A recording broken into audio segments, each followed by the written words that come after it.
Բարի երեկո, հարգելի հետևորդներ, եթերում ես եմ եւ կրկին խոսելու ենք մշակույթից։ Այսօրվա հյուրս Արցախցի մի գեղեցկուհի տիկին է Մադլեն Ասրյանը, վաստակավոր արտիստ, ում ծննդյան տարեդարձն է եղել բոլորովին վերջերս։ Տիկին Ասրյան, շնորհակալ եմ, որ եկաք եւ թույլ տվեք մեր ողջ անձնակազմի կողմից շնորհավորել ձեր ծննդյան տարեդարձը։ Ինչպե՞ս եք։ Շնորհակալություն։ Ոչինչ, մերսի։ Լավ ենք, ես էլ ուրախ եմ, որ նորից այստեղ եմ, իմ հարազատ տաղավարում, իմ հարազատ մարդկանց հետ։ Այո, եւ դա փոխադարձ է, մենք ձեզ եւս հարազատորեն մտերմիկ ընդունում ենք, սպասում ենք։ Նորություններ ունեք, ինչ որ նոր բան մշակույթի մեջ, ձեր երկարվեստում ինչ նորություն ունեք։ Նորությունը այն է, որ արդեն 20 թվականից հետո ես գրեթե համերգներ չեմ արել եւ որոշել եմ արդեն համերգների շարք անեմ տարբեր քաղաքներում, Երևանում եւ այսպես Հայաստանի տարբեր քաղաքներում թե Հայաստանի սահմաններից դուրս եւս։ Հայաստանի սահմաններից դուրս ցանկալի է, բայց մի քիչ դժվար է։ Հովանավոր է պետք, իսկ պետք է աշխատենք, որ Հայաստանի ներսում, քաղաքներում, եթե ոչ գյուղերը, շրջանները, գոնե մեծ քաղաքներում համերգներ ունենանք։ Ինչու ոչ նաև շրջանները եւ սահմանամերձ շրջանները, որովհետեւ այնտեղի մեր հայ բարեկամները նույնպես ունեն մշակույթի եւ որակով երաժշտության, որակով գրագետ երաժշտության կարիք։ Նաեւ ինչու ոչ պետք է նաեւ շեշտեմ, որ երիտասարդ սերունդը պիտի լսի մեր երաժշտությունը, մեր երգը, այն երգը, որը դուք մատուցում եք, այսինքն ժողովրդական երգ, դա կլինի արցախցու երգը, այո, որը հնչում է մշտապես։ Դժվար չի հիմա երգել Արցախի մասին։ Դե երգում եմ, ուզեմ չուզեմ պիտի երգեմ, քանի որ մշակույթն է պահում, պահպանում ազգը, լեզուն եւ մշակույթը։ Ես պետք է արդեն սկսեմ իմ համերգաշարը եւ արցախյան երգերը անպայման ընդգրկված կլինեն։ Իդեպ վերջերս ինձ զանգահարեցին դպրոցներից, մի 2-3 դպրոցից, որ իրենք ցանկանում են, որ աշակերտների հետ ես արցախյան երգերը ծանոթացնեմ։ Շատ հետաքրքիր է։ Այո, եւ մեծ սիրով դա ես կանեմ, մի քիչ այս իմ ծննդյան առիթով դեռ շարունակվում է շնորհավորանքները եւ միջոցառումները։ Շուտով արդեն կսկսեմ դպրոցներ այցելել եւ արցախյան երգերը, ինչու՞ չէ բարերը ծանոթացնելու մեր մտաղ սերնդին։ Իսկ արցախյան բարբառը ամեն դեպքում ես որքան էլ արցախցի ընկերներ շատ ունեմ, բայց միևնույն է, երբ խոսում են, ես չեմ ընկալում, չեմ կարողանում սովորել, չնայած նրան, որ շատ եմ ցանկանում։ Արցախյան բարբառը մի քիչ տրամաբանական այսպիսի բան է պետք է, որ շատ խորը տրամաբանում ես եւ հասկանում ես, թե դա ինչ է, բայց ոչ միայն արցախյան, այլ մեր հայ, այո, շատ ճիշտ է, ազգը շատ շերտ բարբառով հարուստ եւ դա հարստություն է։ Միանշանակ համաձայն եմ ձեզ հետ։ Հարստություն է։ Ինչու՞ չէ Արևմտյան Հայաստանը, ինչու՞ չէ Նախճեվանը, ինչու՞ չէ Ախալքալակ, Ախալցխաջավախքը, որոնք տարբեր մեր Հայաստանի մեջ չեն մտնում, բայց բարբառը պահպանվում է։ Այդպես էլ մենք պետք է անենք, որ արցախյան բարբառը պահպանենք եւ փոխանցենք մտաղ սերնդին։ Տա Աստված, որ Արցախս ետ բերենք եւ այնտեղ նշենք եւ մեծ համերգներով եւ վերադարձի առումով եւ իդեպ 92-ին երբ որ Շուշին ազատագրեցինք ես անմիջապես մի հատ երգ խոսքը երաժշտությունը ծնվեց անմիջապես Որը մի քանի րոպեում որը վերադարձար իմ Շուշի իմ պապերին Շուշի թավոր հնչի դարեդա Ղազանչեցոց զանգնանմա թավոր հնչի դարեդա Ղազանչեցոց զանգնանմա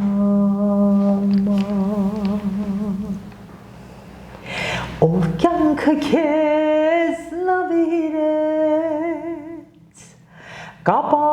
կապանքներից ազատեց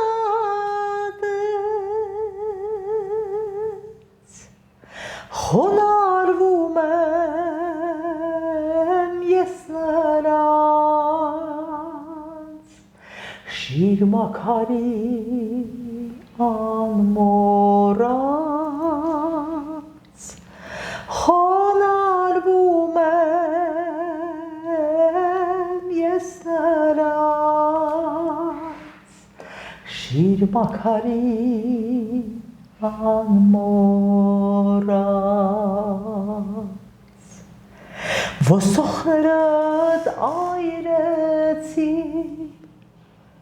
հերոսները փրկեցի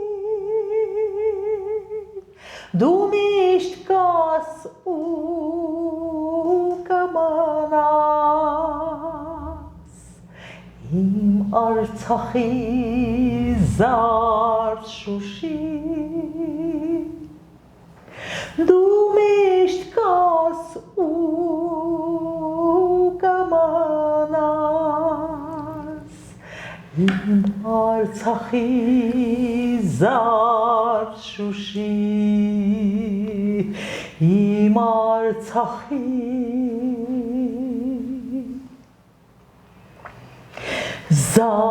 զարդ Շուշի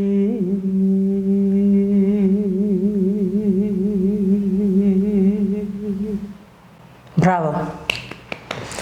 Շնորհակալ եմ հուզելու համար, որովհետև եթե այս երգը ես լսեի շատ տարիներ առաջ, գուցե այն չէի զգա, ինչ հիմա եմ զգում։ Չգիտեմ ինչ ասեմ, իսկապես հուզեցիք ինձ։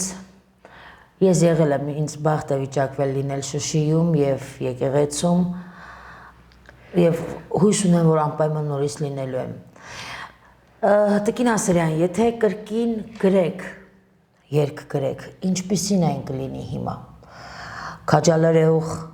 մարտական, խրոխտ, չգիտեմ, ինչ կգրեք հիմա։ Ես շատ երգեր եմ գրել, 20 երգերից ավելին։ Պատերազմից հետո։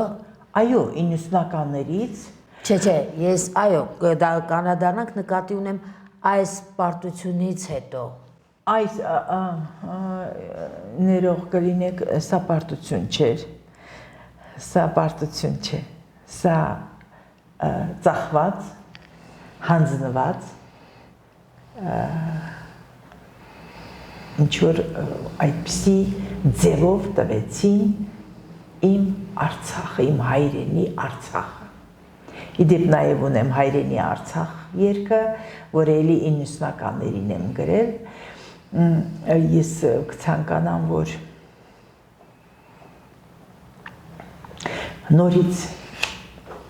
նորից Արցախս ետ վերադարձնենք, գերությունից, իմ Արցախը գերության մեջ է, ինչպես որ մեր հայ տղաները, մեր Արցախի նախկին ղեկավարները եւ ինչու՞ չէ այնտեղ երիտասարդներ կան, որը որ իմ եղբորս փեսան է, եղբայրս իդեպ չդիմացավ, մահացավ։ Տուն տեղ այդքան արհավիրքներ տեսած եւ աղջիկը այսօր առանց ամուսին մի կերպ պահում է 3 անչափահաս երեխայի Եղբոր աղջիկը։ Եղբորս աղջիկը ամուսինը գերության մեջ է։ Շատ ցավալի բան է։ Մենք իսկապես ցավում ենք եւ դա կարծում եմ պարտադիր չի հարազատ լինել, որպեսզի այդ ցավը զգա։ Դա մի հատ համատարած ցավ է, որ բոլորս ենք զգում։ Իհարկե ոչ այնպես ինչպես այն մարդիկ, ովքեր, այո, այնուհանդերձ ինչպիսին կլիներ ձեր ստեղծագործությունը, եթե օրինակ վաղը որոշեք Շուշիի մասին գրել, դա կոչ կլիներ, դա կանչ կլիներ, ինչ կգրեք, ուզում եմ հասկանալ ինչ եք զգում։ Գիտեք, դա չես կարող ասել, պահն է թելադրում, թե ինչ կգրես։ Ես ասում եմ այս երգը ես մի քանի րոպեի մեջ այսպես թելադրեց, ոնց որ վերևից մեկը ինձ թելադրեց, ես գրեցի երաժշտությունն էլ հետը։ Երբ որ գա այդ ժամանակ, այդ պահը, կորոշենք, թե ինչ կգրվի ու կգրվի։ Ու կգրվի հաստատ։ Ու կպարենք, ու կգրենք, ու կերքենք։ Հիմա պարզապես, ինչպես ասացի, գերության մեջ է եւ մի քիչ մեզ ուժ, մեզ հավաքական ուժը հարկավոր, պիտի ազգը հավաքական լինի, պիտի մեր իշխանությունը, մեր կառավարությունը բոլորը համախմբված, ընդդիմությունը հավաքական կերպով։ Դա ցանկալի է։ Դա պարտադիր է։ Դա ցանկալի է, որ եւ իշխանությունը ներկա, եւ ես այսպիսի կոչ ունեմ մի քանի տարի առաջվա, որ բոլորը միանան, բայց այսօր ես չեմ տեսնում ներկա իշխանության այսպես ասած, որ միանա, ինչի միանա, նա ու նրա տեսակետը այլ է, եթե այս իշխանության օրոք հողեր է տրվում, եթե այս իշխանության օրոք Արցախ է հանձնվում թշնամուն, ինչպես կմիանա։ Հիմա էլ անդրադառնամ նաև այդ 40+50-ներին, ես չեմ կարող չխոսել դրա մասին, երբ որ եկան այդ ծրագիրը մի կերպ 40+10-ը բոլոր արցախցիներին տվեցին։ Հիմա ինչ եղավ։ Տարուկես անցավ հարստացել են, հա? Արցախցիները հարստացան այդ գումարով, որը որ միայն տան վարձ էին տալիս,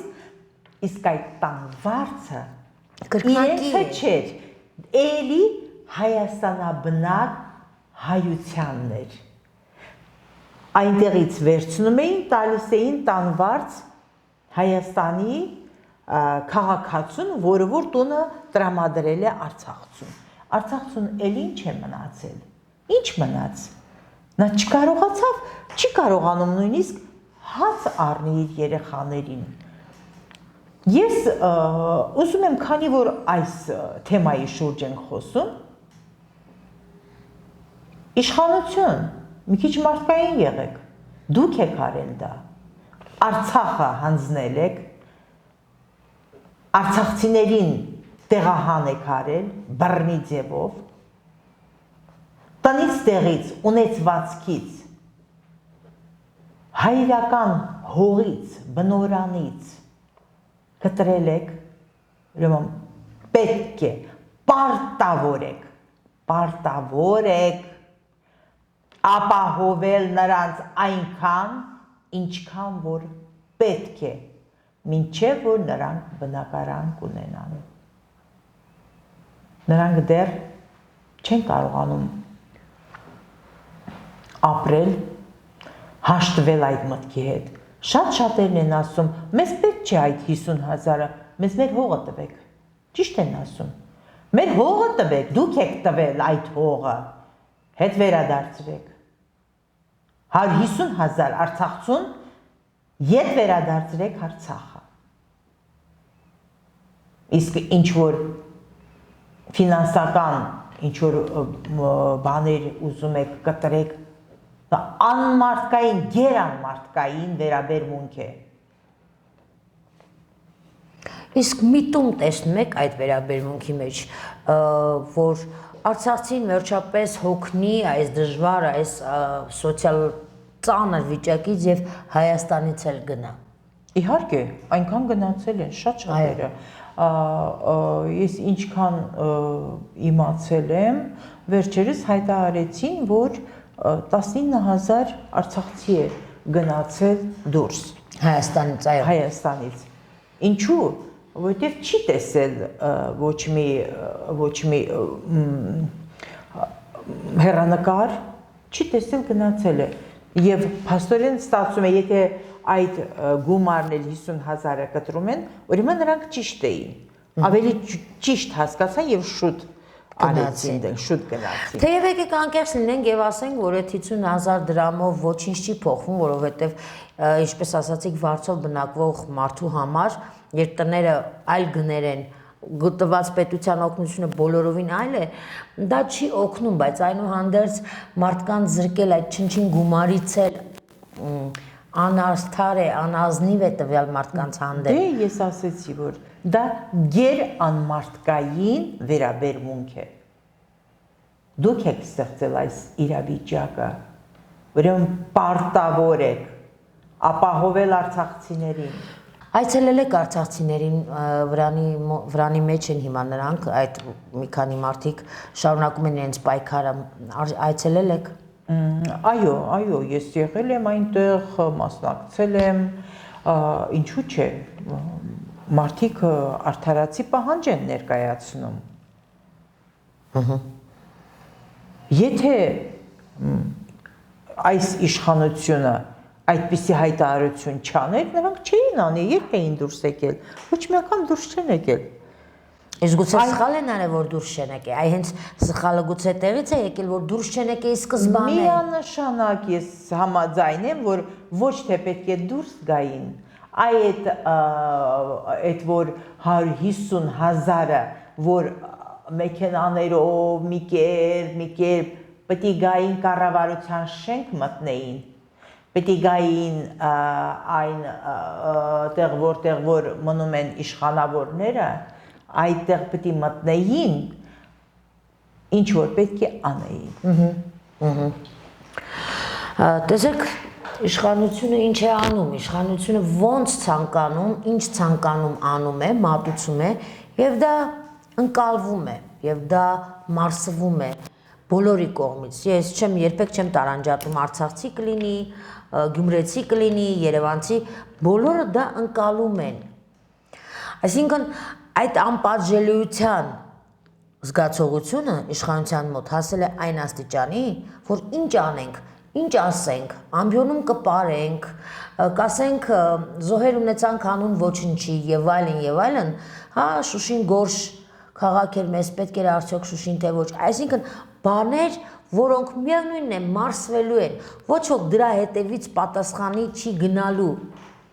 Ցավալին այն է, որ այդպիսի արտահայտությունները մարդիկ կան ընդունում են։ Ես չեմ ընդունել, չեմ ընդունում եւ չեմ էլ ընդունի։ Ես արդար պայքարել եմ, արդար միշտ էլ պայքարելու եմ։ Շուշին դժգույն դժբախտ քաղաք է, այն սարերը ձնոտ է, այն լիճը սև է, այն ջուրը այսպես է, այն ժողովուրդ ջան, մեզ համար է դա վատը, իսկ մեր թշնամիների համար շատ լավ է, ինչքան ենք տվել թշնամիներին, ինչքան հարստություն ենք տվել, Արցախում քանի ոսկոհանքեր կա, Արցախում ինչքան հարստություն կա, որ եկան տիրացան, դեռ չեմ ասում, որ մեր եկեղեցիները, մեր սրբավայրերը, դա բավական չէ, պետք է սոտքից ոսկի տանք, պետք է սարերը տանք, պետք է ճանապարհը տանք, ինչու համար, ինչու ենք տալիս, խաղաղություն ենք ուզում, խաղաղությունը, եթե Խաղաղությունը չեն մուրում, խաղաղությունը պարտադրում են։ Եթե խաղաղությունը այսպես իրենց ասած խաղաղությունը այն է, որ Հայաստանն էլ տանք, խաղաղ ապրենք, Հայաստանն էլ տանք, էլ նրանք ինչի հետ են կռվել, իրենք իրենց հետ, այդպես ճիշտ չէ։ Չկամ ով պետք է որոշի, ինչ-որ մեկը պետք է որոշի, որ մենք պետք է Հայաստան տանք, չգիտեմ, սարեր տանք, ինչպես ասացիք եւ այլն, եւ ով է որոշողը։ Իմ փոխարեն, ձեր փոխարեն իմ երկիրը տալիս է։ Այո, ես համարում եմ, դա միանձնյա որոշում է։ Ինչպես նոյեմբերի 9-ին միանձնյա, այսպես ինքը որոշեց եւ տվեց Արցախի այն 75%-ը 20 թվականի։ Այդպես էլ հիմա ինքը միակ, իդեպ գիտեք, ես զարմանում եմ եւ այսպես, որ ասեմ, հիանում եմ մի քիչ ուրիշ բան կստացվի, բայց այս ճկուն ուղեղը, այսքան ճկուն ուղեղ, ես շատ ափսոսում եմ, որ հայի համար չի, հայ ազգի համար չի, հանուն Հայաստան աշխարհի համար չի։ Այսքան ճկուն ուղեղը աշխատում է մեր թշնամիների համար։ Ում նկատի ունեք ճկուն ուղեղ անվանելով։ Մեր երկրի այսպես կոչված վարչապետավար, այո, դուք համարում եք դա ճկուն ուղեղ։ Այո, ես համարում եմ ճկուն ուղեղ, որտեղ իրեն ոչ մեկը չի կարողանում ոչ պատասխանի, ոչ առաջ առնի, ոչ կարողանում են միջարանեն, ոչ չեն կարողանում անում։ Դա չի նշանակում, որ ճկուն ուղեղ է։ Եթե ինքը ինչ ասում է, հակադարձ չկա,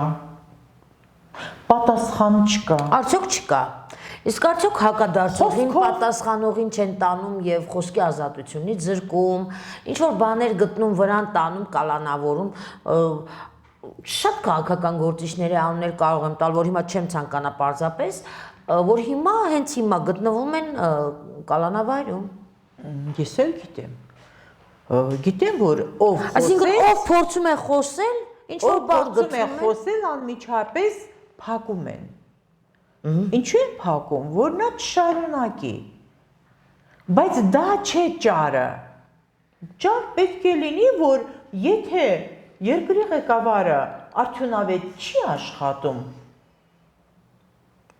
հանուն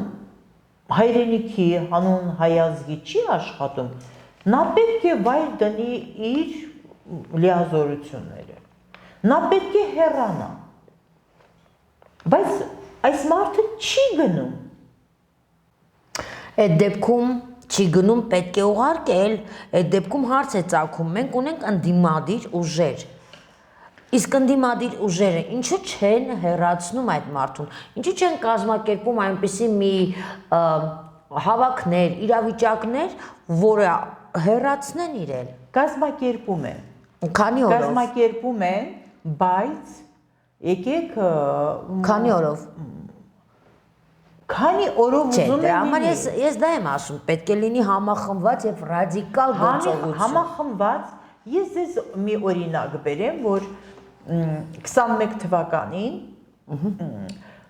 երբ որ ընտրությունները եղավ, ընտրություններից 2 օր առաջ հրապարակում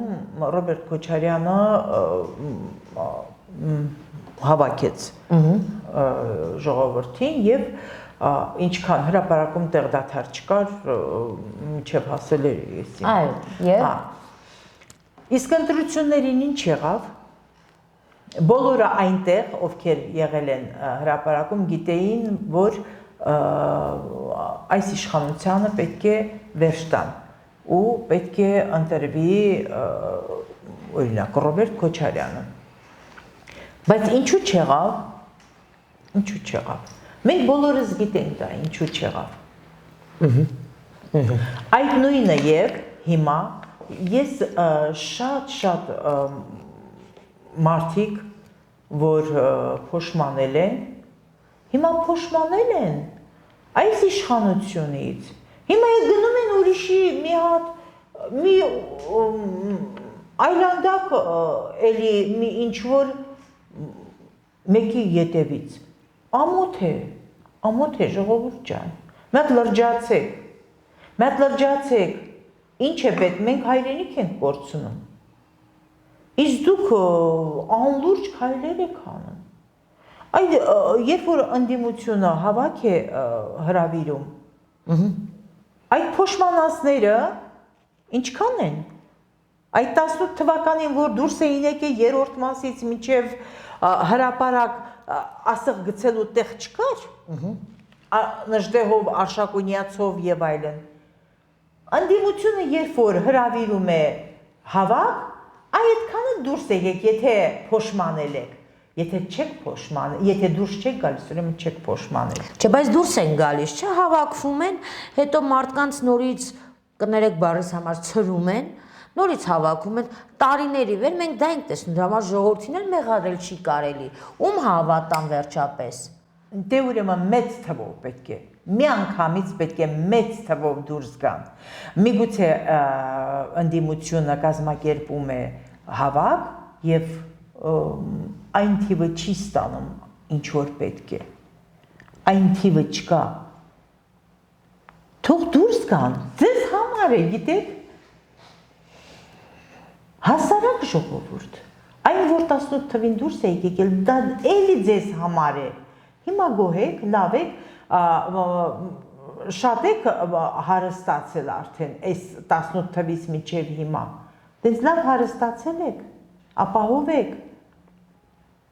Արցախ չկա, սահմանները ծայրերից տալիս գալիս են։ Ինչին եք սպասում, որ գան հասնեն Երևան, դες նստեք սպասեք։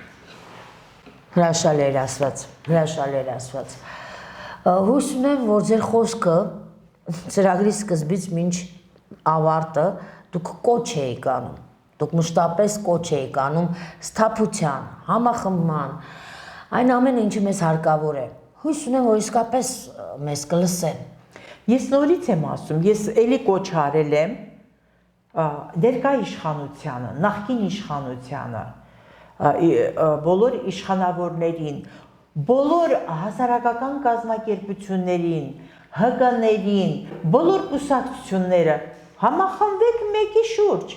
Ոչ թե Ղարաբաղ Էջգետինը եւ Գայլաձուկը ամենքդ քաշում եք, որ դուք դառնաք երկրի ղեկավար, չի լինելու։ Դուք շատ փոքր եք։ Պետք է փորձված, վստահելի մարդու կողքին հավաքվեք։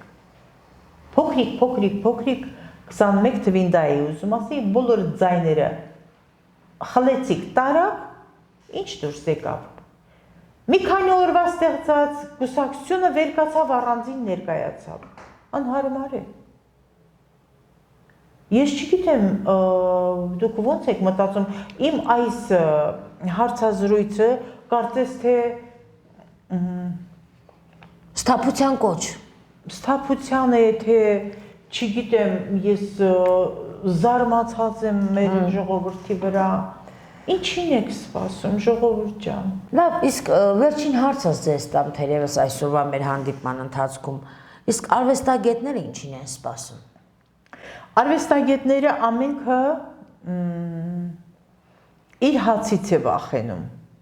Ինչպես իրավունք թերթնել է գրել, որ ինձ աշխատանքից, այսպես ասած, այնպես ստեղծեցին, որ ես դեմ գրեցի, ազատվեցի։ Բայց ես կարող էի, չէ, աշխատեի։ Այսինքն մնացածի նման լուր մնայիք եւ ձեզ շարունակեք, այո։ Շատ կներեք, ես այդպես չեմ կարծում, որ հիմա պետական կառույցներում աշխատում են բոլորը սիրահարված այս իշխանությանը։ Ոչ։ Այնքան խելացի, այնքան կշռադատված մարդիկ կան, որ պարզապես աշխատում են։ Իսկ այս իշխանությունը հո երկնքից մարդիկ չի բերելու աշխատացնի։ Վերջը այդ մարդիկ աշխատում են երկար տարիներ տվյալ կառույցներում, աշխատում են։ Ինչու՞ չէ։ Ես գտնում եմ, որ մարդիկ աշխատում են եւ պետք է աշխատեն։ Հոմենակ ԿՊ-ները չպետք է աշխատեն։ Իհարկե։ Իհարկե։ Այդպես չէ։ ԿՊ-ականները բոլոր տեղերով իրանք չպետք է լինեն։ Պարզապես ովքեր որ աշխատում են եւ չեն ցանկանում այս իշխանությանը, աշխատում են որպեսզի իրենց ընտանիքը պահեն, ոչ չեն կարող վերկենալ ասել, դե եթե ԿՊ-ն է իշխանություն, ես չեմ ուզում այստեղ աշխատեմ։ Այդպես չի կարելի, այդպես չի լինում։ Հարցս դա չէր։ Հարցս այլ էր, օրեն մեր մշակութային գործիչները, քանիսը գնացին ձեր ասած, վրանում հիմա սպասող արցախցուն տեսնելու, խնդիրը բարձրաձայնելու, որպես մշակութային գործիչներ, որպես արվեստագետներ, որպես մտավորականներ, քանիսին կբերեք օրինակ։ Դե հենց ես խոսքս հենց ձեր ասածին էլ վերաբերվեց, չէ, որ ինչ ոչ չեն կարող ազատվել աշխատանքից, թե ինչ է, այսինքն ավելի կարևոր է օրվա հացի գումարը, քան երկրի փրկությունը։ Երկրի փրկությունը հենց իմ ու քոմ, եթե իմ մեջ լիներ երկրի փրկությունը, 18 թվից կիչերել լինի այս իշխանությունը։ Այստեղ շատ մեծ աշխատանք է պետք, որ եթե պետք կլինի, այո, մշակույթի աշխատողներն էլ ովքեր որ այսպես ասած կուզեն, կգան կխառնվեն, բայց շատ շատերն էլ վախենում են զրկվեն։ Ինչպես ես զրկվեցի։ Բայց դուք չվախեցաք։ Ես կոմենտ գրելու համար ինձ եկան ասեցին, ստեղ մարդ կա, որ պետք է չաշխատի։ Իդեպ դա իշխանության հետ չէր կապված, ինչ որ մի կազմակերպության էի ես գրել, որ այդ ղեկավարը այդ կազմակերպության անդամ էր։ Շատ զավեշտալի։ Սասնա ծռերից կազմակերպության անդամ է, հիմա իհարկե կոչվում է, չգիտեմ ինչա կոչում, կիսվեցին, չէ՞ դրան։ Շատ զավեշտալի է այն իրական եւ ցավալի այն իրականությունը, որում մենք այժմ գտնվում ենք։ Եվ հետեւյալն է միտքս, թերևս այսօրվա հնչելիքս, որ պետք չի վախենալ կորցնելուց։ Ես չեմ Պետք է պայքարել երկրի, հողի, մշակույթի, խոսքի ազատության համար, որպիսի հարգանք ստանանք, վաստակենք, որպիսի թշնամին էլ հարգի, որպես իրեն հակառակորդ։ Ես միանշանակ համաձայն եմ, թշնամին ինչ է մեզ սիրում է, հարգում է, թե մեր իշխանությանն է սիրում հարգում, ծիծաղում է։ Իհարկե։ Ծիծաղում է մեր ժողովրդի վրա, որ Իհարկե ծիծաղում է։ այդպիսի իշխանություն բերեցիք, ծիծաղում է։ Ու ոչ միայն թշնամին է ծիծաղում, ամբողջ աշխարհն է ծիծաղում, ով որ գիտի Հայաստանն ինչ է եւ հայ ազգը ինչ է, որ դրսում մարդիկ ամաչում են, ասեն հայ են։ Այն որ հպարտանում էին, իսկ հիմա ամաչում են։ 90-ականներին մեր միասնական ուժերով որ Արցախ ազատագրեցինք, այն ժամանակ հպարտություն էր հայի համար, ամեն տեղ եւ բոլոր երկրների ղեկավարներն էին ողջունում եւ գնահատում մեզ։ Բայց հիմա ինչ։ Հիմա